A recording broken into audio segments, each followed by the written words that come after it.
India की number 1 choice Bharat matrimony. Iran पर हमले की तैयारी के तहत ट्रंप ने घेराव का चरण पूरा कर लिया है। समंदर में अमेरिकी युद्धपोत तैनात कर दिए गए हैं, लेकिन ईरान की स्थिति भी अब उतनी खराब नहीं है जितनी जून 2025 में थी। इसलिए सवाल उठने लगा है कि क्या इस युद्ध में नुकसान किसे ज्यादा होगा, अमेरिका को या ईरान को? इस सवाल का जवाब देखिए TV9 की इस एक्सक्लूसिव रिपोर्ट में। तो क्या ईरान और अमेरिका की जंग अटल है? क्या अमेरिकी फाइटर प्लेन हमले के लिए तैयार हैं? और क्या इस जंग में ईरान को भारी नुकसान होने वाला है? स्थिति यह है कि समुद्र में अमेरिकी युद्धपोत तैनात कर दिए गए हैं।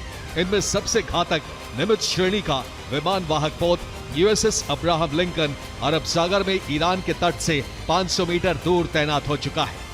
इस पोत पर 65 से ज्यादा फाइटर प्लेन तैनात हैं, जबकि इसके साथ USS Spruance, USS Michael Murphy और USS Frank E Peterson junior जैसे मिसाइल डिस्ट्रॉयर चल रहे हैं। उद्देश्य था अमेरिकी युद्धपोत का पता लगाना और पता लगाने के बाद अमेरिका की प्रतिक्रिया का परीक्षण करना। तो ईरान अमेरिका के नुकसान का आकलन एक सामान्य ड्रोन से करें तो ईरानी ड्रोन की कीमत 10 से 20 हजार डॉलर होती है, जो रुपए में 15 से 40 लाख होगी। जबकि उन्हें इंटरसेप्ट करने के लिए अमेरिका जिन मिसाइलों का इस्तेमाल करेगा उसकी कीमत 30 से 40 लाख डॉलर की होगी। समझिए रुपए में तो कीमत क्या होगी। ऐसे में ईरान ड्रोन से स्वॉर्म हमले करता है तो अमेरिका को भारी नुकसान होगा। मंगलवार को वे घटनाक्रम को देखें तो जिस शाहेद 139 ड्रोन का इस्तेमाल ईरान ने किया उसकी कीमत $70,000 है, जबकि अमेरिका ने जिस F-35C फाइटर जेट का इस्तेमाल किया उसकी कीमत $10 करोड़। यानी ईरान छोटे हथियारों से बड़ा नुकसान पहुंचा सकता है। यही नहीं, ईरान ने जो ट्रैप समुद्र में लगाया इसमें इस्तेमाल होने वाली अटैक बोट की कीमत $1 से $5 लाख होती है, जबकि अमेरिका ने जिस युद्धपोत USS अब्राहम लिंकन को तैनात किया है वो करीब 4.5 से 5 अरब डॉलर का है। जो तबाह हुआ तो अमेरिका की जंग लड़ने की क्षमता कम हो जाएगी। अमेरिका के खिलाफ ईरान मिसाइल इस्तेमाल नहीं करेगा, बल्कि हमलावर ड्रोन का इस्तेमाल ज्यादा करेगा। इसके अलावा समुद्र में नुकसान पहुंचाने के लिए माइंस और बोट का सहारा लेगा। और अगर अमेरिकी प्लेन या मिसाइल ईरान पर आते हैं तब ईरान मिसाइल डिफेंस सिस्टम का इस्तेमाल करेगा।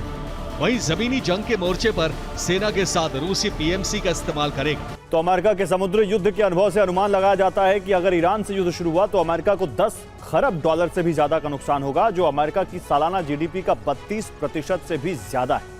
वहीं ईरान को 24 अरब डॉलर से ज्यादा का नुकसान होगा। इसमें अमेरिकी खर्च सुरक्षा और हथियारों के लिए होगा, जबकि ईरान को नुकसान सैन्य और निर्यात के मोर्चे पर होगा। लेकिन चौंकाने वाली बात यह कि अमेरिका को जो नुकसान होगा वो कोस्ट वॉर प्रोजेक्ट में प्रत्यक्ष होगा। इसके मुकाबले ईरान प्रत्यक्ष और अप्रत्यक्ष रूप से नुकसान में होगा, क्योंकि ईरान के साथ रूस चीन जंग में शामिल हो सकते हैं।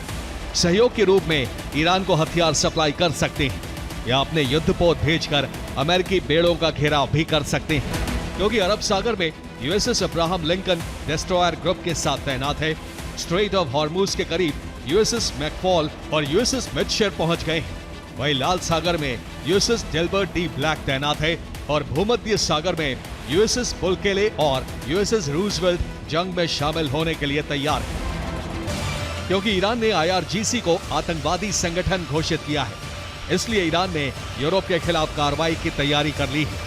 और वहीं अमेरिका की तरफ से हमला हुआ तो ईरान का जवाबी हमला सबसे पहले इजराइल पर होगा। इंडिया की नंबर 1 चॉइस भारत मैट्रिमनी।